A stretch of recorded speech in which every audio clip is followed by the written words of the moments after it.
Inductive and deductive reasoning are two fundamental forms of reasoning for mathematics. The form of theorems and proofs that we rely on today all began with these two types of reasoning. Even today, mathematics are actively using these two types of reasoning to discover new mathematical theorems and proof. Believe it or not, you yourself might be using inductive and deductive reasoning when you make assumptions about how the world works.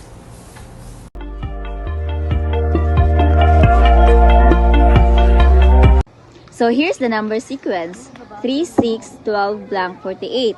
So what is the missing number? I think I see a pattern. The number seems to be doubling. Are you sure?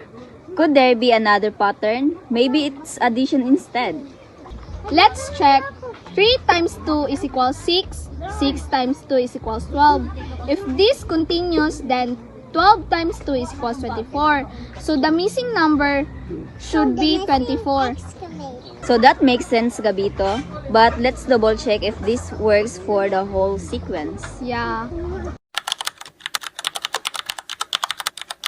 Inductive reasoning is a type of reasoning that moves from specific observation to form a general conclusion or hypothesis. Inductive reasoning is a powerful tool for making predictions or identifying patterns and forming hypotheses based on observations, but it is important to remember that its a conclusion are not always ascertained. Keep in mind that the inductive reasoning are used to predict a conclusion, while the deductive reasoning are used to prove a conclusion. Meaning, we don't create the definite answer, but the conclusion given the premises. For example, yesterday morning, Isa went jog. This morning, she jog again. Therefore, Isa will be probably jog tomorrow. Based on the conclusion is not predicted, but basing on Isa morning routine, she will highly jog tomorrow.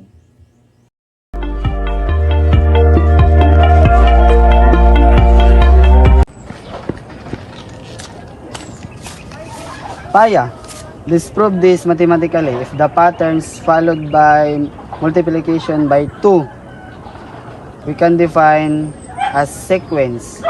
The first term equals 3.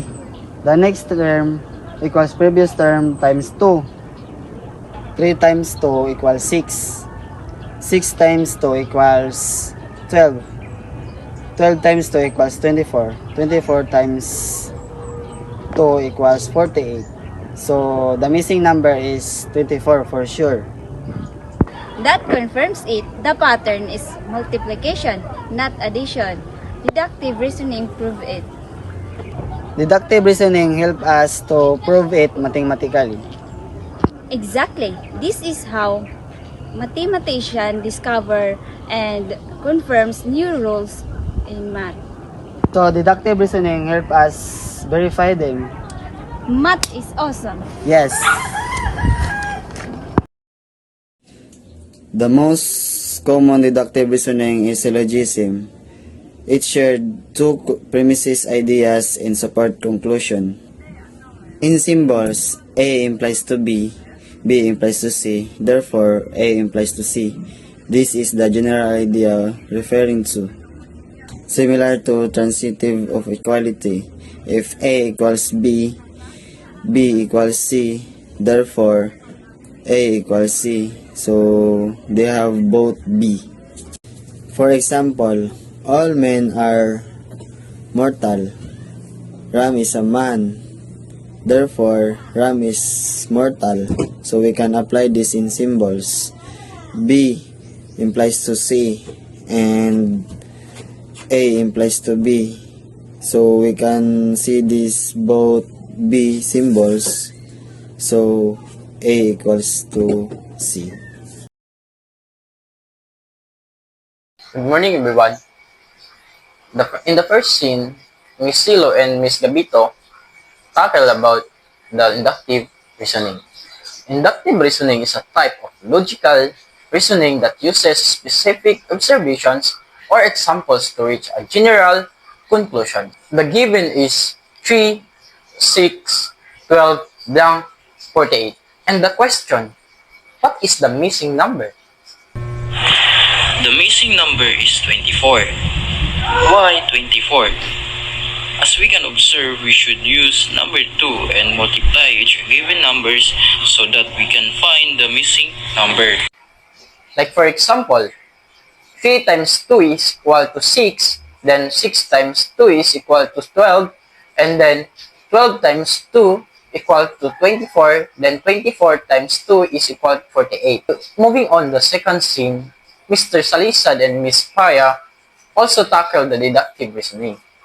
Deductive reasoning is like a puzzle where you start with no facts and or general principles and use logic to arrive at a specific conclusion.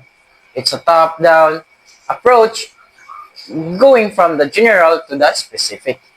Applying the rule, 3 times 2 equals 6, 6 times 2 equals 12, 12 times 2 equals 24, and 24 times 2 equals 48. As we can see, 24 is the missing number, then the pattern that used is multiplication. In short, inductive reasoning helps us to predict answers, and deductive reasoning helps us to verify.